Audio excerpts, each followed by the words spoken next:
people speak and those things. So first of all, as a MUN, like school level or island level or whatever it is, like NYMUN, SLMUN, everything is a competition like to motivate the speaker to, like, show their best.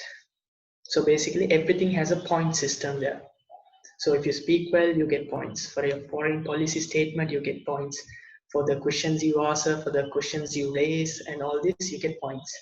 At the end of the day, all these points would be calculated by the chair, and there would be awards for the best delegate, for the best new delegate, for the best foreign policy statements, and this and things. So, and mostly when I went through my MUN experience, and like when I was there for the last MUN, our campus conferences and things, like our campus meetings, the question that I had was, what is a what's a foreign policy statement? So basically a foreign policy is something burdened to a single country. So for example, in simple terms, when you put a foreign policy of China would be that they don't normally go with USA. That's a huge grudge. Like for example, Russia doesn't go with USA too. So, and on the day of MUN, on a particular committee, when there's USA and there's Russia, if USA or Russia goes in favor with each other, that would be a foreign policy violation there. So by that, like the other people, the other delegates in there could point that thing out, and the people who points that out and successfully retains the foreign policy statement violation statement there, they could get points, and the people who are involved in the violation could get their points reduced. So that's basically a simple example on foreign policy violations. And then before everything, before the MUN, you would be given what are the committees that would be in the MUN and the problems. So MUN here is basically there to solve problems and retain peace. So they would be mostly discussing international problems. So for example, on the human, I was there on last 2019 environment and Security Council. So I would just explain the topic that we got.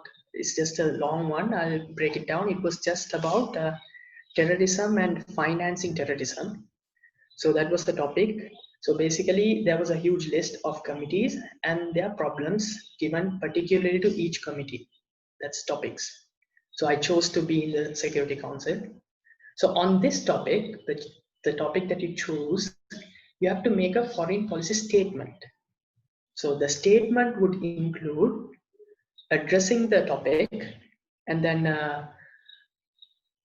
how it affects you or in any place in your country, or if it's not your country directly getting affected by this problem, you need to address these other countries and things, and then your suggestions on this problem, like to solve and things. So these are some points that these are like questions on the foreign policy statement.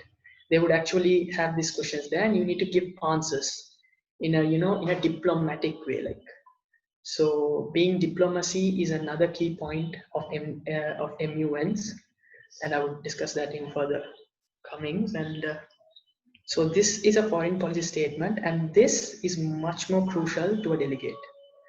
So there are awards based on this also.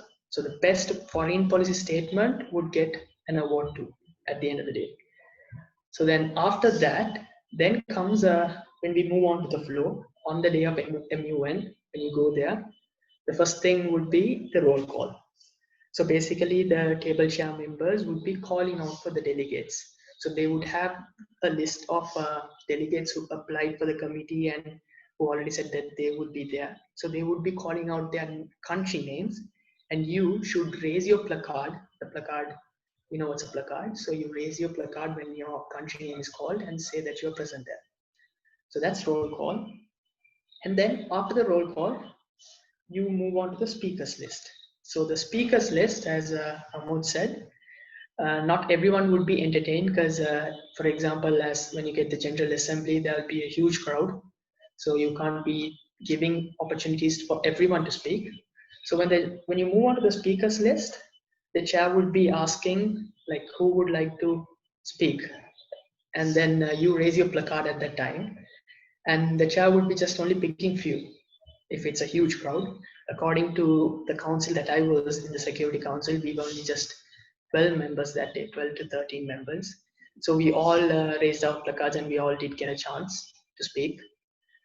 So that's different when it goes to General Assembly and Human Resource Council. There's so many huge crowd, and that would not happen there. So then after you give your speech on the topic. So that's basically your foreign policy statement that you prepared in the beginning, helping you here to address the topic there. So that means then you address the topic, and then the chair asks you back, are you open to any question? So then at this point, you could say none. That means you're not gonna answer any questions and you can sit down. Or you can like generally say any and all. Any and all is you can answer any questions. Or you can also say one question or two questions. So that's your preference. So when you say any and all, mostly the chair would allow maximum two or three concerning about the crowd and the time.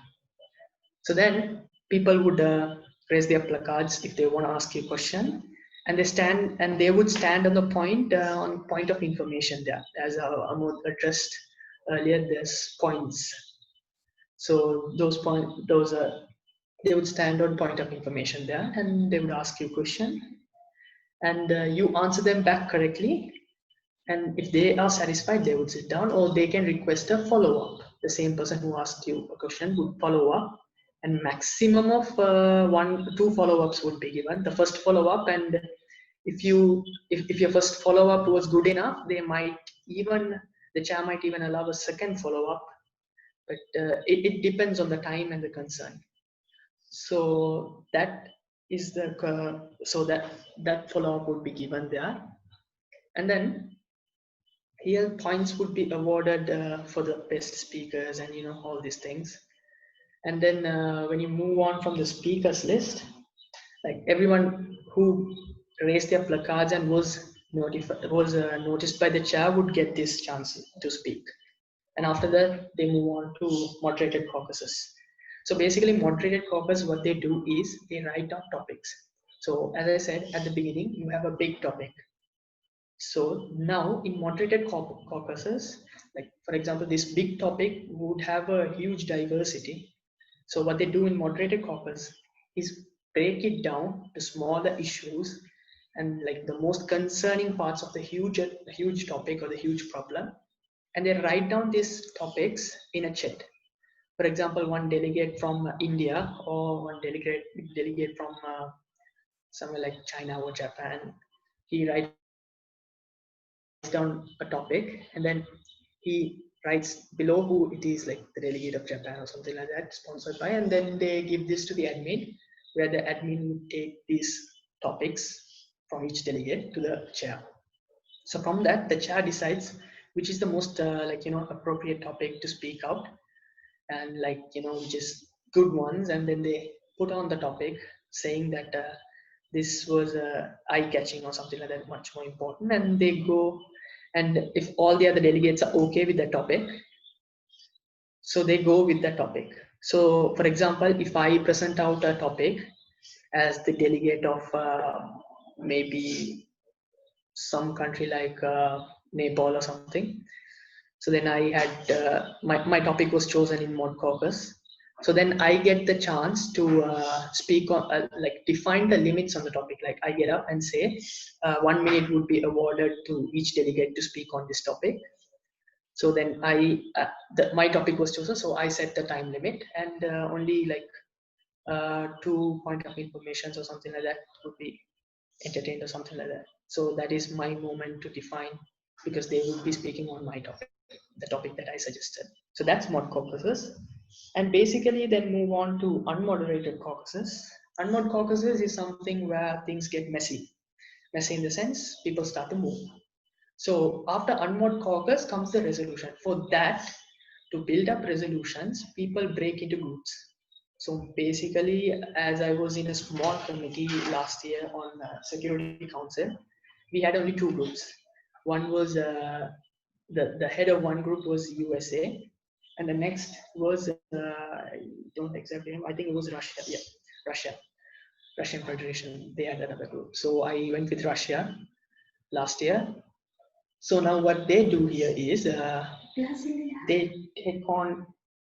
So now in unmod caucus they break into groups. So one basically it will be two groups as far as I know, and now they gather people to these groups.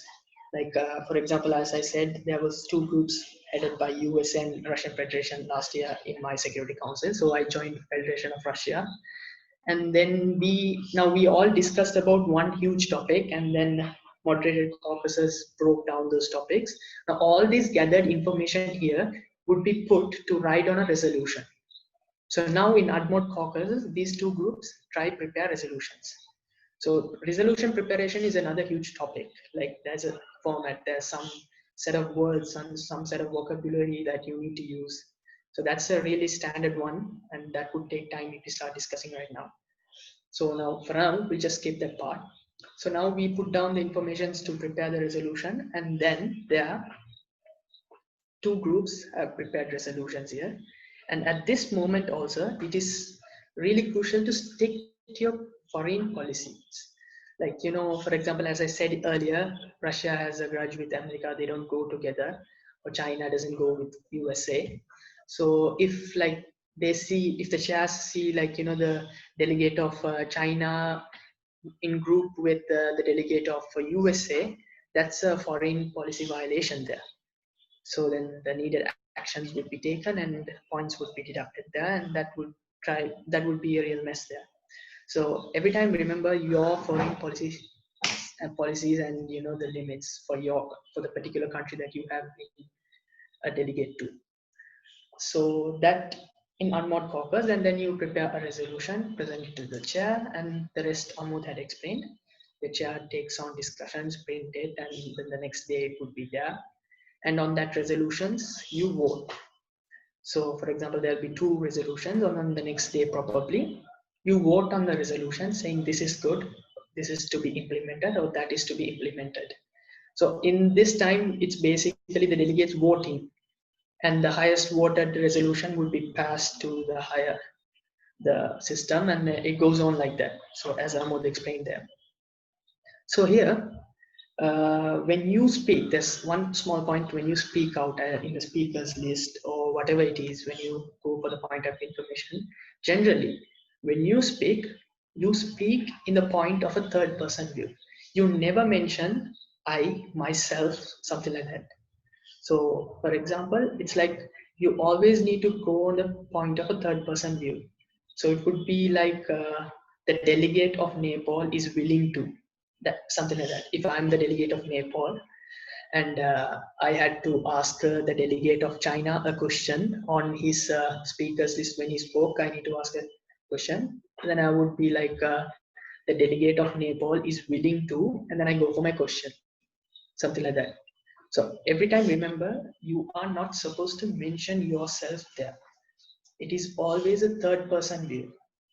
And plus, always respect the chair, most importantly. So we use the word as like your honor or something like that, the high table, something, the chair, the high chair, something like that. Because the chair makes the decision and all these points and things work out with the chair.